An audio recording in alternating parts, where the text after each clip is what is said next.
নিজেদের হোমওয়ার্ক করছিল। তখনই বাইরে লিভিং এরিয়া থেকে কিছু একটা পড়ার শব্দ পাওয়া গেল।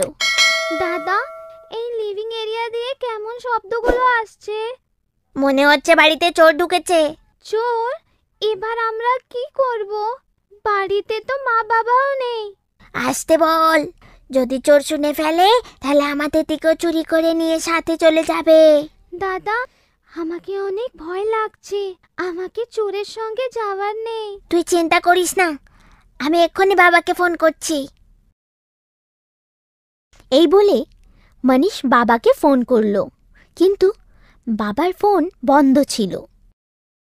মনে হচ্ছে বাবার ফোন বন্ধ। এবার আমরা কি করব?